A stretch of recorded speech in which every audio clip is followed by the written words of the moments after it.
I'll give you a moment to come in before I tell you about my day. I got some snacks.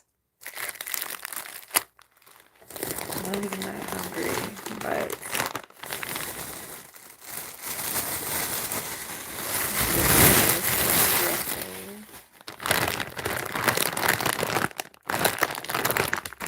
I found my favorite hot Cheeto chicharrones. These are so good. I hope somebody will join me. It's Friday night. I'll be a little lonely if no one joins me. I had such a good day. Oh my god.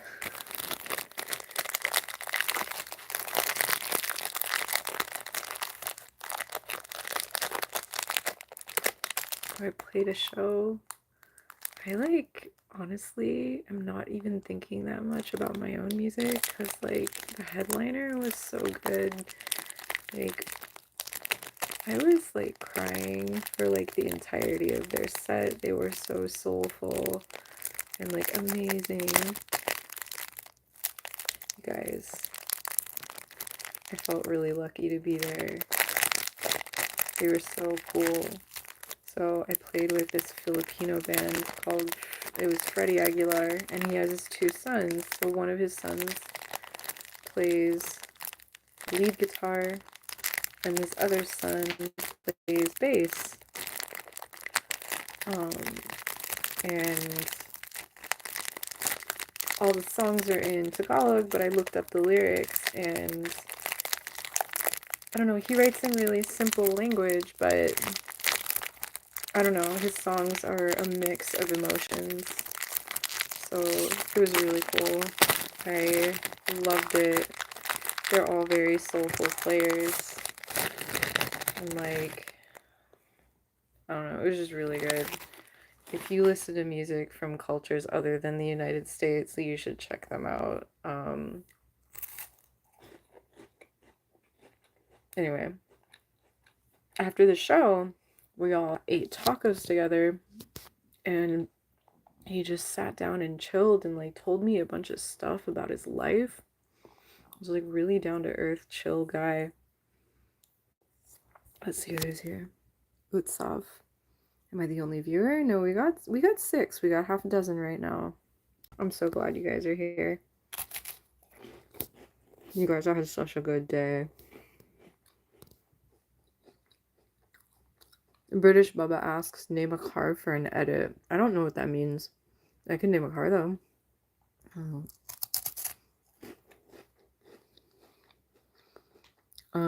How about a Corvette Stingray? John Doe says, I'm a lawyer. Oh no, we don't need any lawyers here. Okay.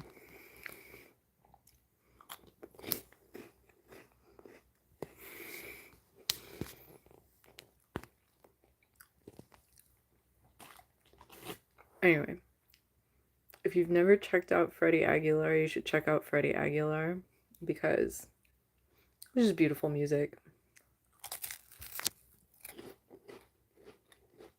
Have I ever experienced BBC? Excellent investigative journalism, excellent TV programming channel, the BBC. I highly recommend watching the BBC. Okay, so then Freddy sat down with me after, and he told me about his favorite composer, and he wrote down some suggestions of music by his favorite composer that I could listen to. I'm gonna pull it up. Let's see. His favorite composer is Professor Lucio San Pedro.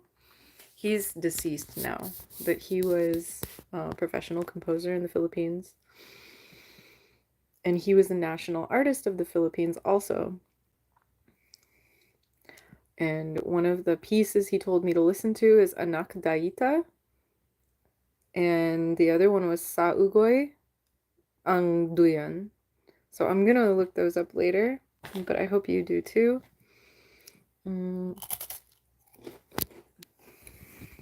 And he was telling me that his house burned down with all of his gold records in them. And he had to rebuild his house. Dude, that's so tough. To lose all your accomplishments and stuff. I know, bruh. That's the sentiment that I felt. Like, bruh, lost everything. But he had such a good, like, attitude. Like, just like he rebuilt his house, and like his friends told him that, like, no matter what, you're still that person. Even if you don't have your gold records, you still accomplish those things, and we feel it in our hearts that you accomplish those things. You're still that person. Anyway, he just like was super at peace with his life regardless of whatever happened, and like he was a really cool guy.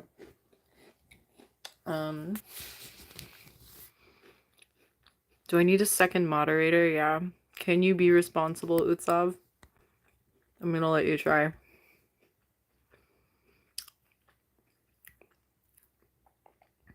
Okay. What else happened? He told me so many things. Okay, so his biggest hit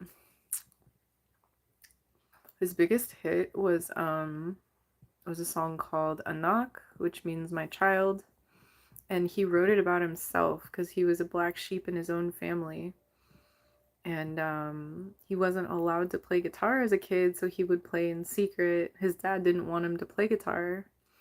His dad wanted him to be a lawyer, and so he had to learn guitar in secret. And then the crazy thing is, he learned it inverted because he learned out of a magazine, and he didn't know that the diagrams are upside down, so he learned to play the guitar inverted, and he still plays it inverted to this day. So when people are watching him play and they're trying to figure out what he's playing, apparently like they can never figure it out because he's playing like a left-handed person, I guess. So like, or he installs the strings upside down or something, but like I thought that was crazy. Very interesting person. And then okay, he was telling me in the Philippines that you are only allowed to play top 40s American songs in the bars. And that sucks for young artists that are like trying to write their own music. So he said that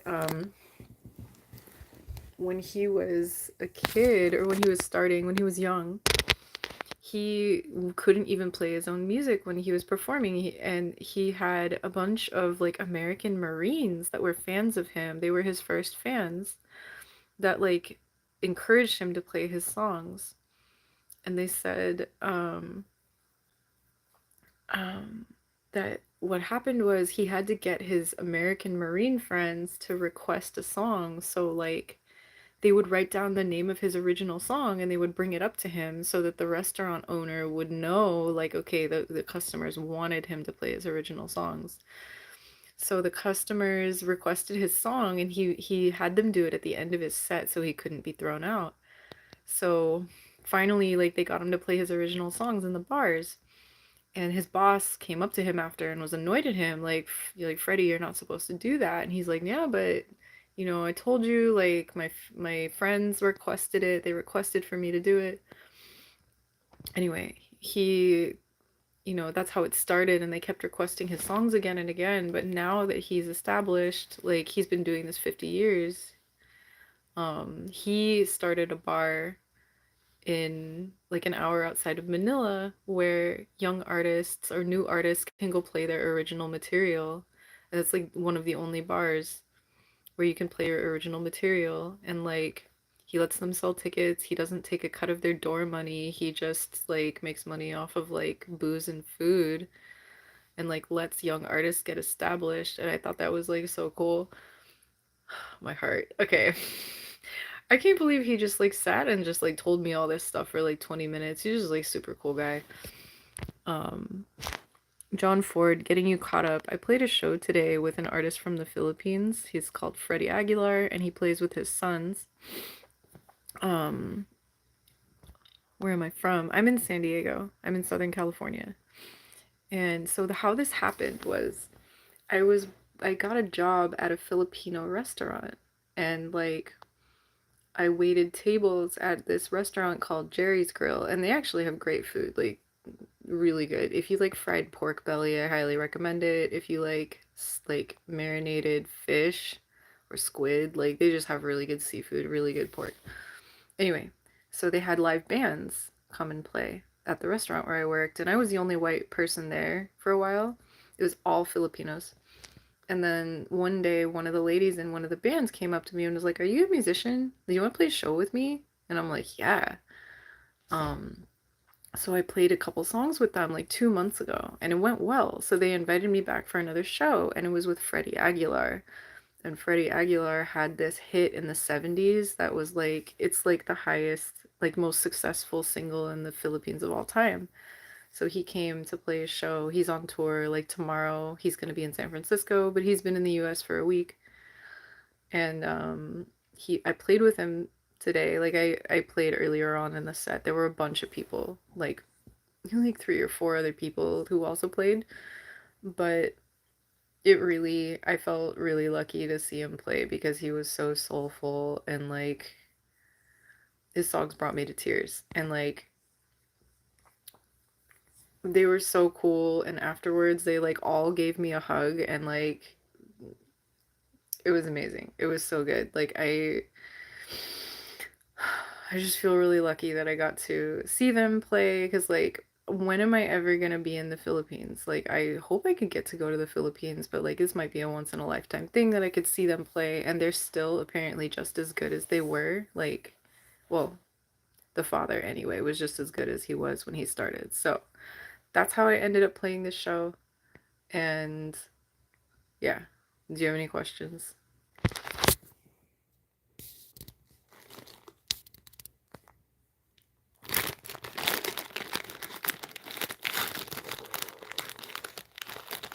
It's like it's like chill folk music. It's like someone said, "Are they good?" I think they're good. I mean, if it my taste is particular. I'm picky, but when I love something, I love it. They're like soulful, bluesy folk music. They have a like simple, like their lead guitarist is very competent and like a little shreddy, but it's like soulful shredding, you know, like not really overdone. Tries to serve the song. Um, and yeah, I mean, if you like, there's topics like love and heartbreak and like disappointing your parents and like stuff basically everybody can relate to. So like you should check it out and decide for yourself if you think it's good, but I think it's good. It has that emotional component. So, you know what? It might have been just pentatonic, but I feel like he did it really well. Like you could feel what he was trying to convey emotionally. And if you only need pentatonics to do that, that's okay. Like that's fine. Some people are good at doing that. Like for me, I feel like I'm too stupid to make pentatonics sound good. I don't know. Yet. Maybe I just need more practice. I don't know.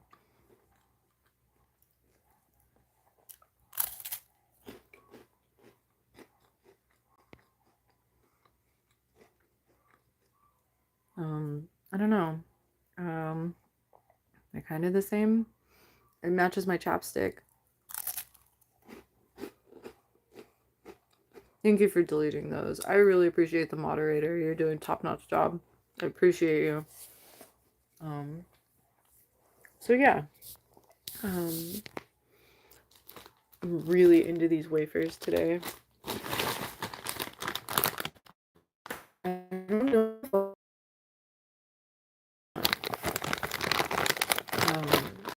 kind of really feeling these. These are... Anyway, I have my book. I can read more unhinged short stories, or I can tell you more about the show, or I can tell you what I'm up to tomorrow. What can we do? Do I eat dogs? I do not eat dogs. There's no place that I have ever encountered in San Diego where you can't eat dog.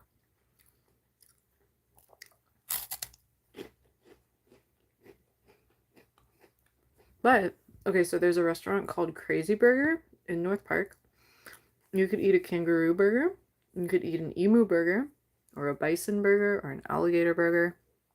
I have not been, but I feel like I should try at some point.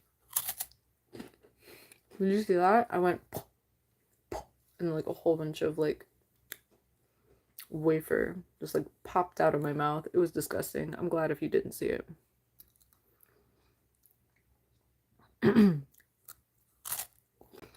I have had alligator. I was where was it? It was like some kind of Brazilian barbecue. I was celebrating something. I don't know what, but they had alligator and it tastes like a mix of chicken and fish. Have you ever eaten alligator?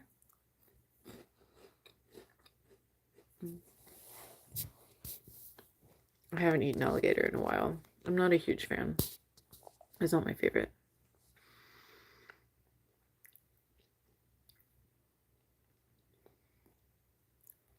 You're going, okay. Does anyone else want to volunteer to be moderator?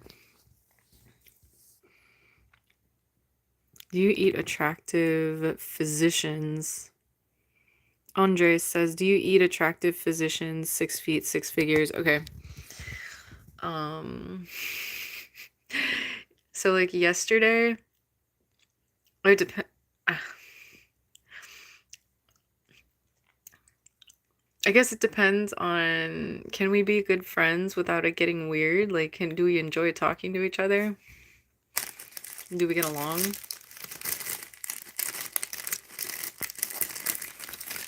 And also yesterday, so like I met a physician that I thought was very nice to talk to, but he looked like Scott Stapp.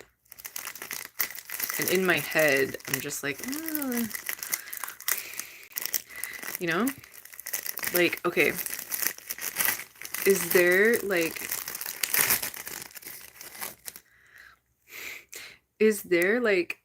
a celebrity or a person that if you saw them you'd be like, oh, I can't date you because you look like, I don't know, sometimes I'm superficial, but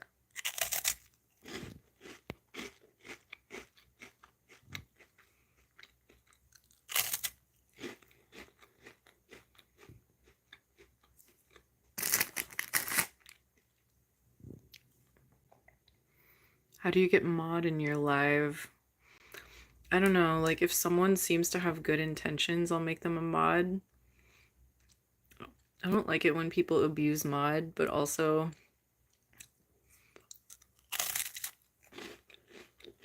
it's nice to have a mod.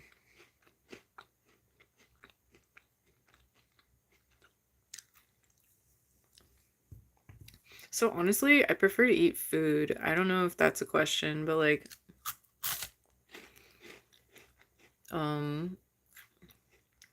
let's get on with this live stream. I'm gonna look through some titles and see what I'm in the mood for.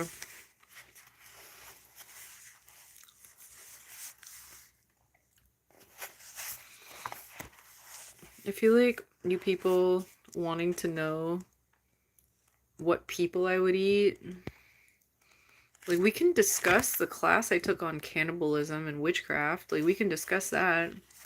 We can discuss the tribe in Indonesia who lets their relatives rot in their living room until they cook them into a soup.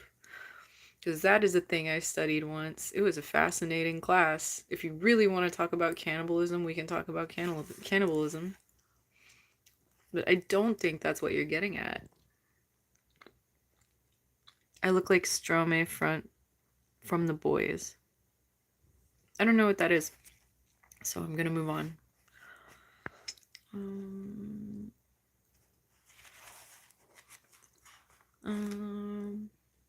Yeah, let's read a story. I feel like I'm being boring. Okay. Story. Okay.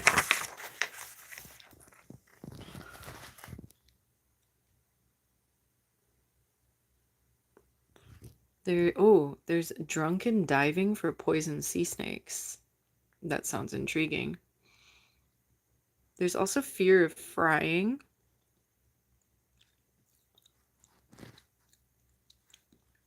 Shiva winked. That sounds intriguing.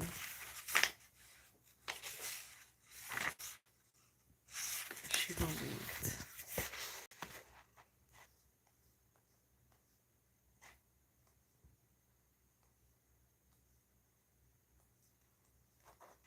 Shiva winked is how many pages? Okay. Okay. This is called Shiva winked from the section of the book is the Raggedy Edge. Shiva winked, being a reverential account of wild water rafting in the foothills of the Himalayas. Intriguing, no? Okay. Sounds exciting. Ah, N.N. Bedoni said, your master will not seek you. You will seek your master. I believe you are seeking your master even while you deny this to me and yourself. A day before, rafting on a river that drops out of a snowfield in the Himalayas, I had been thrown out of the boat in a rapid where I spent some time tumbling underwater in nature's frigid spin and rinse cycle. This was followed by a fast rush through a couple more downriver rapids that featured numerous unpleasant collisions, with boulders of varying sizes and unvarying solidity. The successive impacts necessitated some predictably unsuccessful attempts to breathe underwater. My life had not passed before my eyes, but somewhere in the middle of the third rapid,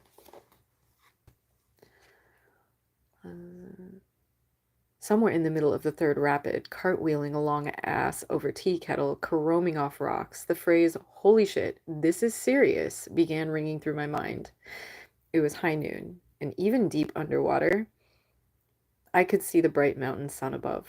It shimmered on the surface of the water, nuclear bright, and I fought toward it, feeling the surface retreat from me even as I swam.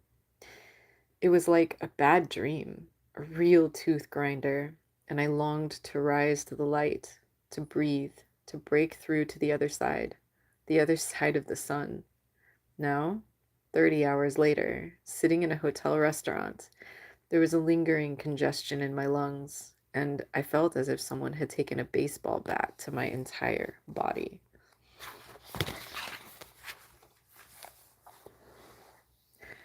N.N. Bedoni, a sweet shop owner in this North Indian town of Dehradun, suggested that I might consider my swim a religious experience. N.N. was an avid trekker and a devout Hindu. I am not much a fan of the Hindu religion, associating it as I do with the pestiferous weenies known as the Hare Krishnas, whose panhandling presence in American airports results in such mind-boggling exchanges as, we're giving away copies of this book. It's 5,000 years old. 5,000 years? Stunned disbelief. It looks brand new. My experience with holy types in India thus far, I told NN, make the Krishnas seem like a class act. NN agreed that some of the holy men who populate the subcontinent like rats in a granary were undoubtedly transparent frauds and despicable money grubbers. Still, he felt there were teachers of spiritual distinction, teachers who did not come to you. They were men you searched for in your soul, and when you found them, you would know. He mentioned a pair of swamis, now deceased, whose teachings had enriched his life. I nodded politely, and NN brought me another beer. He was of the priestly Brahmin caste and did not himself drink. NN had provided research for Gary Weir's book, Trekking in the Indian Himalaya, and had spent many years studying the Garhwal region north of Dehradun, where I had just been. Located in the lush Himalayan foothills that rise above the blistered plains of northern India, the Garhwal is considered the abode of the gods and is replete with Hindu pilgrimage sites. Gangotri, near the source of the sacred Ganges River, Yamunotri, at the head of the Yamuna River, where pilgrims boil rice in the hot springs below the temple to the goddess Yamunotri, so that they may eat the food of the gods. Kedarnath, the divine resting place of the god Shiva, and Badranath, the home of the god Vishnu. The Garhwal is the holiest and most sacred area in all of India. I had been rafting the Tons, one of the innumerable glacier-fed rivers of the Garhwal. It is a little-known tributary of the Ganges, and it is at its source are the snowfields of the 20,720-foot-high mountain called Bandarpunch, the monkey's tail. The Tons is considered holy to Shiva, one of the most complex of the Hindu gods. Shiva blows hot and cold. He is at once Shiva the beneficent and Shiva the avenger. In the homes along the Tons, there are small altars where candles burn below bright printed posters of the ambiguous god. Here is Shiva carrying in his four hands a trident, a deerskin, a drum, and a club with a skull at the end. Shiva with a serpent around his neck. Shiva wearing a necklace of skulls. The streak of blue in his hair represents the Ganges, for it is Shiva who brought the holy river to earth, breaking its fall from heaven by allowing it to trickle through his matted hair. Shiva is usually depicted as having a third eye in the middle of his forehead. When the extraneous eye is closed, Shiva is pacific, and the figure symbolizes a search for inward vision. When the third eye is open, Shiva the wrathful rains fire and destruction upon the earth. N.N. said that these tales of the gods weren't necessarily the literal truth of creation. They were a way of thinking about creation. They were a way of thinking about creation, life, and the meaning thereof. It is a commonplace observation that India, and northern India in particular, has been a hotbed of innovative spirituality since the dawn of civilization. Hindus, Muslims, Jainists, Sikhs, Buddhists, Christians exist side by side, and all react one upon the other, so that over the centuries it has become religion, colorful, earnest, variegated, that defines the country. Indians, as a people, are intoxicated with religion, and even a visitor of sharp and jaundiced opinions is likely to be tumbled in willy-nilly in the torrent of spiritual concerns. N.N. was right, of course. My little swim in the Tons was an exercise in perceived mortality, food for compulsive thought. I couldn't, for instance, shake this terrifying religious image. It is Shiva as I had seen him in the posters. Shiva the Pacific, the inward looking. Suddenly, the third eye snaps open, and there is piercing fire, nuclear white, and final.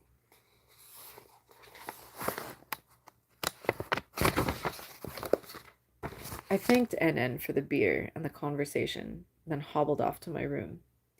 When you begin to imagine strange, three-eyed gods winking at you, it's time to regroup, reconsider, change your religion, even finish the last beer and go to bed. Delhi is the capital of India, and its administrative center, New Delhi, is often described as a city of gardens. Unfortunately, I had come to this otherwise graceful city in the worst of times, which is to say, during the month of May. Afternoon temperatures rose to 110 degrees and would hold there for another month until the cooling rains of the monsoon.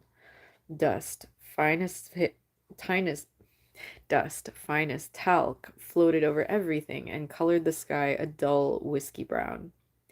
In the countryside, whirlwinds swept over the baking plain, and at a distance, it was impossible to tell the sky from the earth.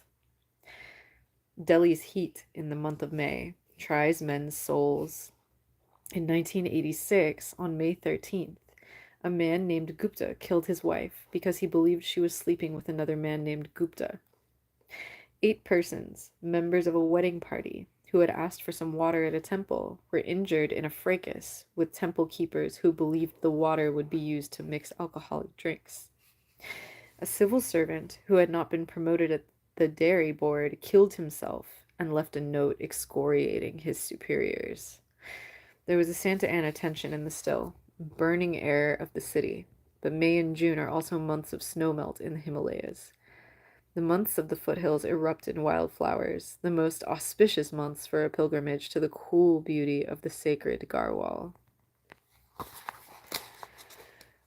16 of us were camped in a lush meadow by a wide eddy on the Tons River, in the abode of the gods.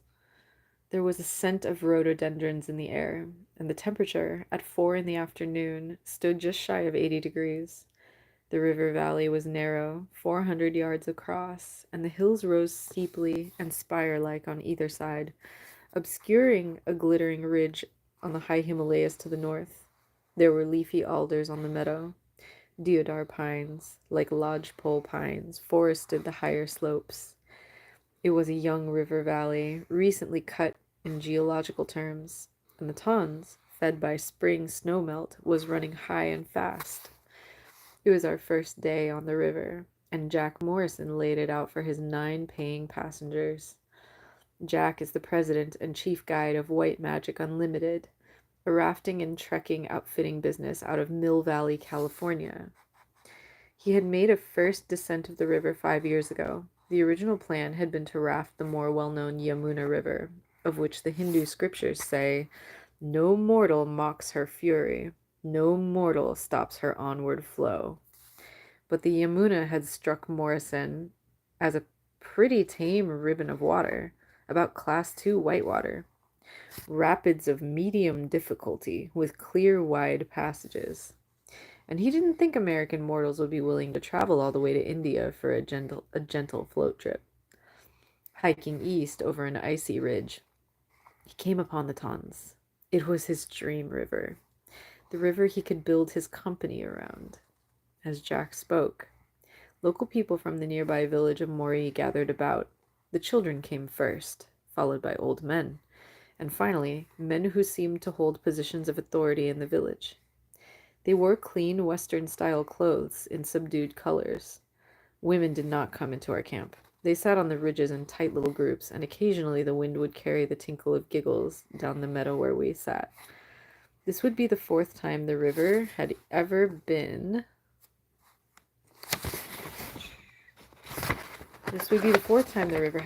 run, Jack said. The trip was really a commercial exploratory, which meant there would be a lot of time spent scouting the rapids ahead and deciding on a strategy. There was plenty of big water, but what set the Tons apart from the other big water rivers Jack knew, as he mentioned, the Biobío in Chile and the Zambezi in Zambia, was the consistency of the white water. "It's one rapid after another," he said. "Almost 80 miles of class 3 and 4 and even class 5 rapids. The whitewater sections are separated by 100 yards or less of flat water, which are probably moving at 5 to 7 miles an hour. Class 5 rapids are defined as having extremely long, difficult, and violent rapids that follow each other almost without interruption. Plenty of obstacles, big drops, violent current, and very steep gradient. The obstacles and drops on the Tons meant the rafts would have to do a lot of evasive maneuvering in heavy water. It was a very technical river. The major danger, of course, was being thrown from one of the rubber rafts or having it flip. A person might be held down for some time in a big hole, might be thumped up and down in a circular motion, or maytagged. But the more deadly situation would be to be swept through several consecutive rapids. On most rafting rivers, Jack said, there will be a quiet pool at the end of a rapid. On the Tons, however, the rapids were closely linked. And even the strongest swimmer could be swept from one rapid to another. "The water is cold," Jack said. "It's all spring snowmelt now. And the longer you're in it, the more it saps your strength. Swim too many rapids, and you'll be too weak to make it to the bank. If you do go in, do everything possible to get out after the first rapid." Such was the nature of our pilgrimage.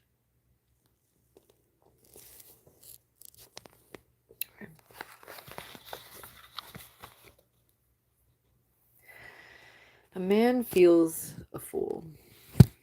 Here I was, sitting under one of the alders, trying to read a book entitled Hindus of the Himalayas, and getting absolutely nowhere because I was surrounded by 100 or so Hindus of the Himalayas who wanted to know what I was reading. The book, An Ethnography of the Region by Gerald Berriman, said that the Plains Brahmins consider the people of the hills to be rude bumpkins. They live in this most religiously significant of India, but according to Baraman, they engage in frequent meat and liquor parties, are unfamiliar with scripture, largely ignore the great gods of Hinduism, and marry across caste lines, and do other things that made me think I'd enjoy their company. I read that passage to a man named Ajay Paul Rana, who declared it blasphemy. His tone was mild, unconcerned. He might just as well have said the passage was interesting, for all the passion in his voice. I read on. It says here that people conceal these activities and they project behavior indicating adherence to the accredited values of society. Mr. Rana smiled and asked if our rubber rafts were inflated with helium. Just air, I said. My friend seemed disappointed by the technological poverty of this arrangement. The night was just cool enough for the thinnest of sleeping bags, and I had laid mine out under one of the leafy alders in the field of calf-high marijuana and mint. The breeze felt like velvet, and the stars swirled above in the clear mountain air. Far to the south, the sky flickered electric blue as heat lightning shimmered over the baking plain of the Ganges River. We had talked for several hours, the Hindus of the Himalayas and I. There were men with obvious physical handicaps. Let me see. I turn the page.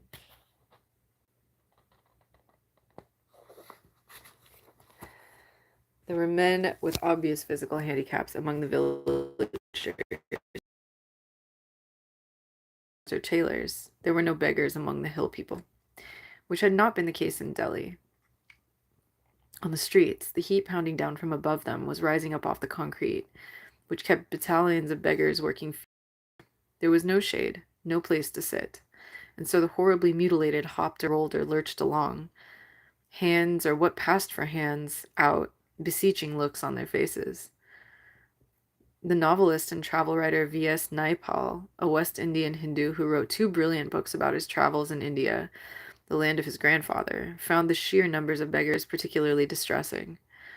In India, a wounded civilization, he wrote, the very idea of beggary, precious to Hindus as religious theater, a demonstration of the workings of karma, a reminder of one's duty to oneself and one's future, has been devalued. And the Bombay beggar, displaying his usual mutilations, inflicted in childhood by the beggar who had acquired him, as proof of the young beggar's sins in a previous life, and now finds, unfairly, that he provokes annoyance rather than awe. The beggars themselves, forgetting their Hindu function, also pester tourists, and the tourists misinterpret the whole business, seeing in the beggary of the few the beggary of all. There had been, in Delhi, a young man, nearly naked, but for a white loincloth. He was lean and dark, starkly muscled, and his right leg had been amputated just above the knee. He saw me, an obvious tourist, across a wide boulevard, chaotic late afternoon traffic that, in India, is a form of population control. That day, in Delhi alone, 3 died in accidents and 17 were injured. The man came for me, threading his way nimbly through the cars, hopping on one bare foot and a crutch fashioned from the branch of a tree. I was amazed at his dexterity, the athletic fluidity of his movements. The beggar hit the sidewalk, and for a moment I saw triumph in his face and a kind of joy. But as he fell into hop step beside me, the light died in his eyes, and he stared fixedly with a wet and pathetic spaniel-eyed beggar's gaze. I am a man who habitually doles out spare change to winos, and I suppose because I see the possibility that I might one day total my karma and find myself sitting in an alley behind a tattoo parlor, swigging muscatel from a bottle in a paper bag. But this idea of sins in the previous life resulting in the mutilation of children by beggar masters and mystery pimps, I decided perpetuate the system. His misfortune wasn't his fault. Giving money, the penny or so he wanted, would it be such a sin? I thought it would be like standing on the brink of hell and tossing in a wet sponge. The first day out of Mori was the easiest. There were rapids without a lot of rocks. The people had gathered by the hundreds to see us off. It is a romantic conceit, but I had rather hoped they might regard us with awe. Crazy brave fools, risking watery death for naught but glory. That sort of thing. As it was, we had severe competition, because a band of Gujars, semi-nomadic Moslem herdsmen, had come in that morning. I heard them driving their cattle along the trail above our meadow, and saw them in the pale light of false dawn. Fine tall people with aquiline features, shouting and laughing on the hillside above. The women wore intricately patterned pantun combinations and covered their heads with colorful scarves of bright red or green. The older men dyed their beards red. All the males, men and boys, wore red skull caps embroidered with golden thread and topped by a red pom-pom on the braided stalk.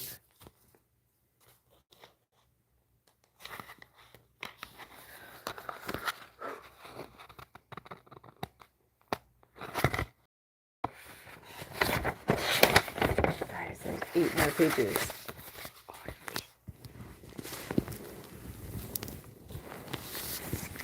Okay. There had been Gujars among the Hindus the night before, but this was a special group. The clothes were finer and brighter. The women wore more bangles. Their cattle were fatter. Their dogs were bright-eyed and well-fed. They were, I learned later, showbiz Gujars. The group, about 18 of them, set up in a meadow not far from us, and the people of the Mori abandoned us for the Gujar show, which was undoubtedly more interesting than watching people load rafts all morning. The Gujars had with them several dusty black Himalayan bears, sometimes called moon bears for the white or orange-yellow crescent on their chests. The bears were controlled by a long rope that ran through the nose and out of the mouth, but they seemed to respond to verbal commands. There was Sleeping Bear, who lay on his back with his paws in the air, Smoking Bear, who sucked on one 6-foot-long stick of bamboo, Disco Bear, who danced, and Hugging Bear, who gently embraced a local child. The people of the Mori laughed, threw coins to the Gujars, and strolled back to watch us cast off. And so we paddled out of the eddy, caught the current, and went spinning down the Tons.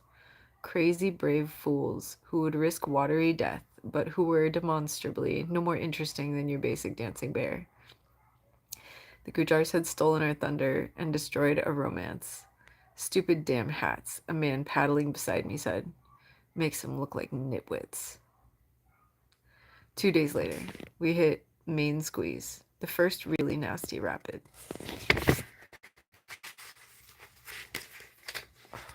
The first really nasty rapid. It was hellishly technical. The river narrowed down to 30 feet, and naturally a bridge spanned the Tons. At the point of its greatest fury, the water thundered between rock walls in wildly irregular waves that clashed, one against the other, throwing spray 10 feet into the air. Just before the bridge, the river rose up over a rock, a domer, then dropped 4 feet into a hole. The hole was 6 feet long.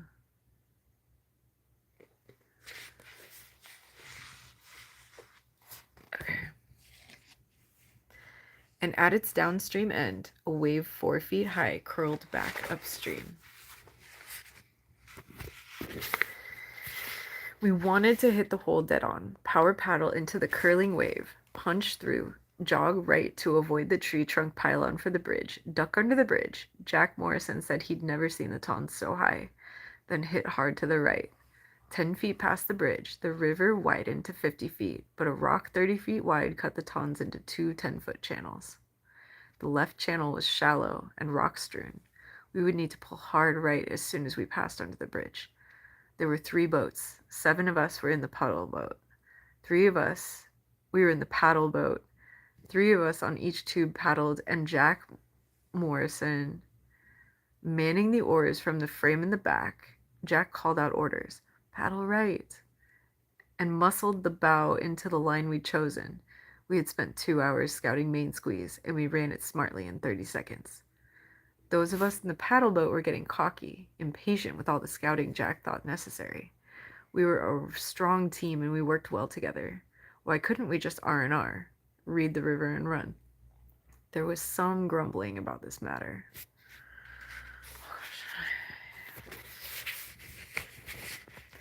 A tributary I couldn't find on the map. Local people called it the Power.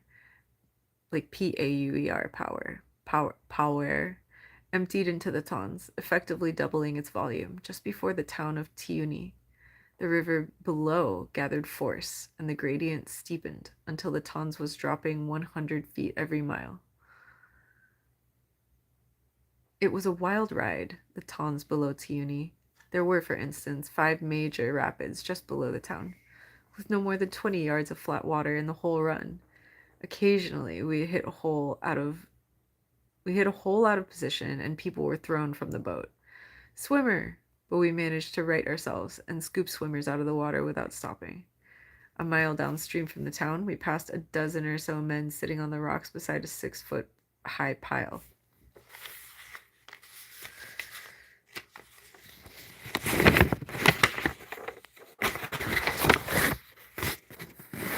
Beside a 6-foot high pile of burning sticks. We were paddling hard, dodging rocks, and punching through curlers, but there was time enough to see the body on top of the funeral pyre. A yellow sheet covered the torso to the shins, and flames licked at our bare feet. The ashes would be dumped into the Tons as they'd flow into the Yamuna, which empties into the sacred Ganges.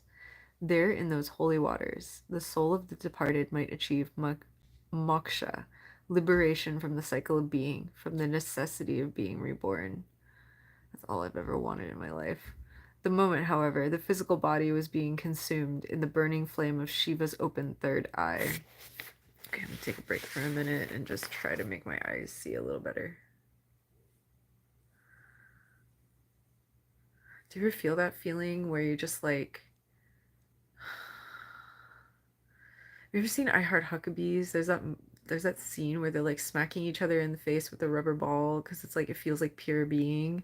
Like you escape consciousness for a minute and you're just purely in your own self. Okay, just me? Okay, no big deal. Okay, on the second to last day, the river entered a long, narrow gorge. I'm trying this way. Oh, the struggle is real, you guys.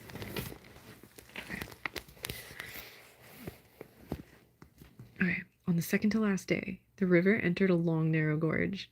The cliff walls that rose on either side were an oddly striated travertine that looked like decorations on some alien and inhuman temple. We had come 70 miles, dropped almost 3,000 feet, and the river had spent much of its power. There were long, flat water floats. Where the river was so quiet, we could hear the chatter of monkeys and the calls of cuckoos. The land, which upstream had looked like a steeper version of the northern Rockies, now took on a more gentle tropical rhythm. Palm trees grew. Light. Palm trees grew at the edge of the cliffs, and their roots dropped 80 feet into the nourishing water of the Tons. There were waterfalls here and there, and once floating languidly under cobalt skies, we passed through a falling curtain of mist that stretched 100 feet along a mossy green cliff wall. It was warmer here, 85 degrees, and I raised my face on the cooling water. The sunlight was scattered in that silver curtain, each drop a prism, so that for a moment what I saw was a falling wall of color that shifted and danced in the breeze. The mist had the scent of orchids in it, and I wondered then why it was that anyone would want to be liberated from the cycle of being.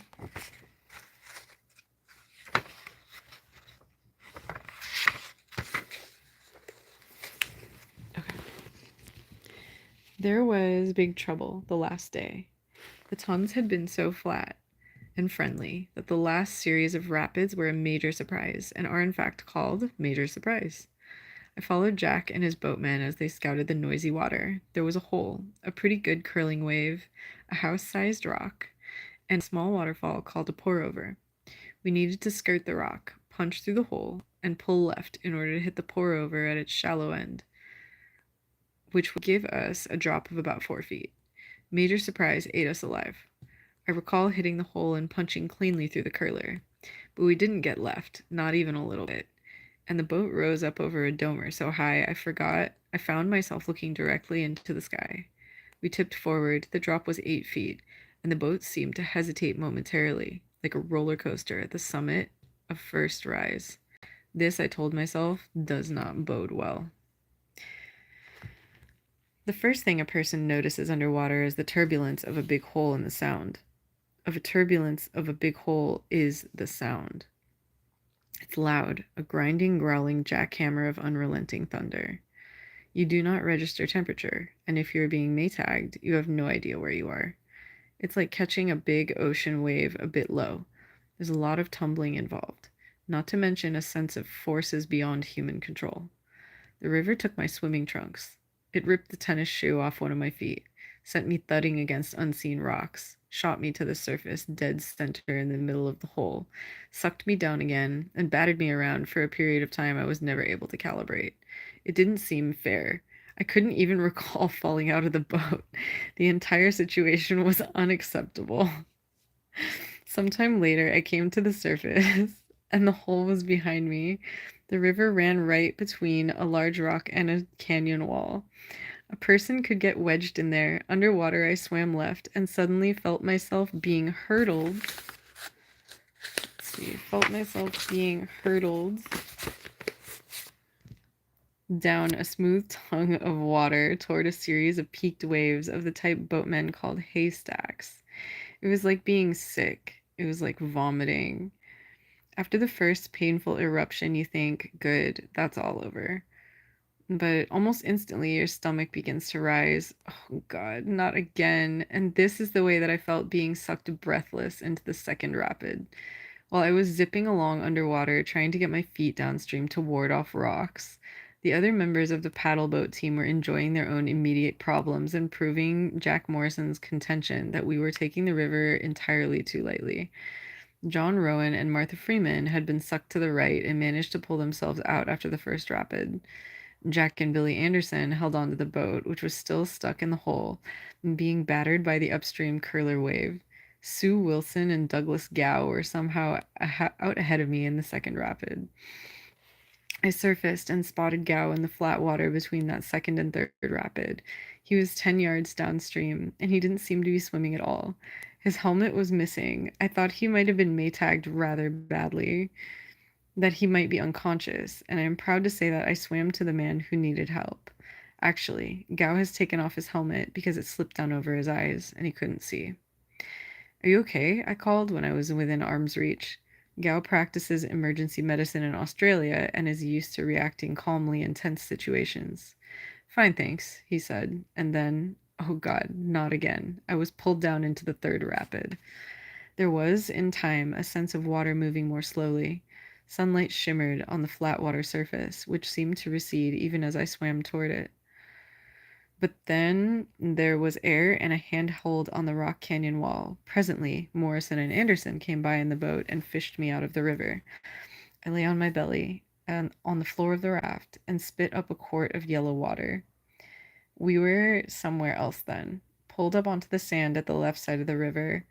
Sue Wilson and Doug Gow were gasping on the bank. Someone gave me a pair of swimming trunks to wear.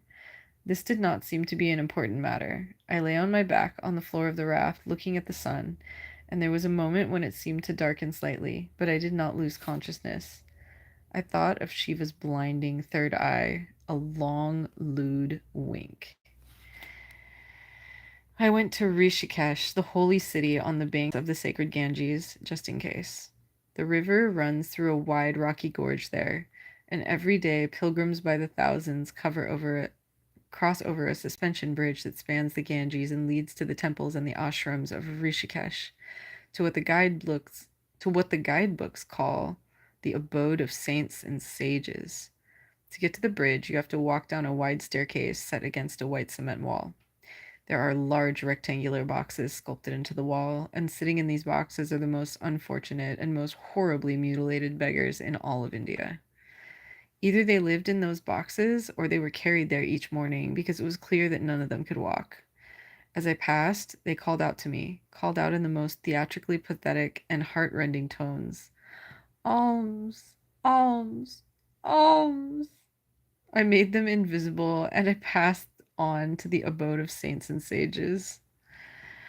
A wide cement walkway ran along the ridge top, and in the formal gardens on either side, sacred cows grazed on a variety of colorful flowers. Beggars didn't seem to be allowed there near the temples, but holy men lined the walkway. There were more sadhus and gurus and anandas and babas and bhagwans and rishis and maharishis, and then a guy could shake a stick at. A man in white loincloth with a yellow sandalwood paste on his forehead offered to bless me for a rupee. I gave him 8 cents, just in case, and he held out his palms to me like a policeman stopping traffic. Under a tree set in the corner of the walkway, a thin dark man lay on a bed of nails, a collection bowl for donations by his side. He wore a skimpy loincloth that revealed a thin appendectomy scar that angled up from his groin. Nailed to the tree was a large frame containing 4 photographs. The first 3 showed the same man lying on his bed of nails in front of what I took to be various holy places. The 4th was him reclining in a pile of thorns. Farther down, toward the main concentration of temples, I stopped into an herbal medicine shop where, according to the leaflet I was given, they sold Chandra Prabhavati, which was said to cure piles, rheumatic pains, gonorrhea, syphilis, and spleen complaints. I asked to buy some Mahavinraf oil, which checks the fallings of hair, invigorates the nerves, and removes brain fog. They were fresh out of Mahavinraf oil. Some earnest young people, 3 or 4 Indians and a like number of Westerners, urged me to follow them to their ashram. Let's go, I said brightly. But something in my attitude, brain fog maybe, put them off. There were steps that led down to the holy river, and places along the bank to bathe. A bank in the Ganges is said to wash away a pilgrim's worldly sins. The river was swift and cold, hard to swim. I got myself out into the teeth of the current and let it carry me several yards. It felt good, going with the flow like that. Passing back along the bridge, I stopped in front of the boxes in the wall and allowed myself to finally see the beggars. Alms, they cried, and I gave them alms. I stood there, tossing wet sponges into the fires of hell, just in case. Later that night, in Dehradun, I met N. Badoni. He told me that the soul seeks master. I told him about the Tons River. And that is the end.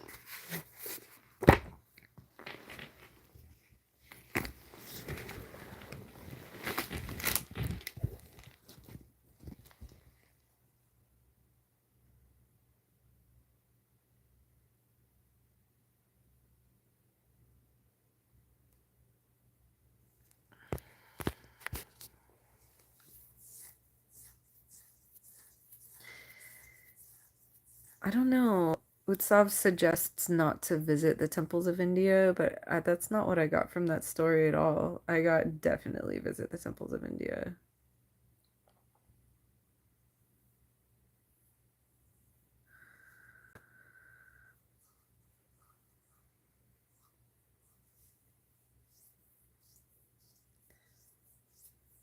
I'm sure there are many different places in India with different types of populations, but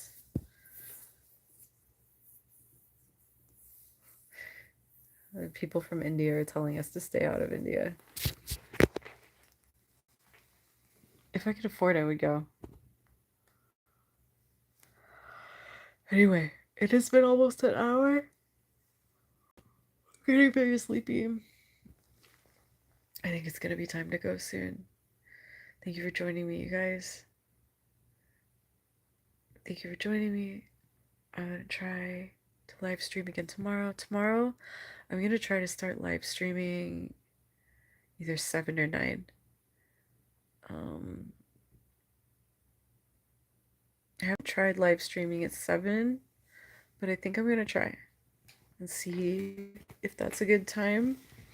I'm probably gonna crack into those chicharron, the hot Cheetos flavored chicharron, and maybe some other food.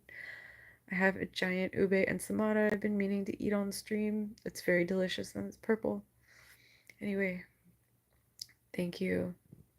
Ulysses, you missed me. I'll be back tomorrow, I think. I hope I see you. You miss me so much, it hurts. I'm gonna cry. Don't say that.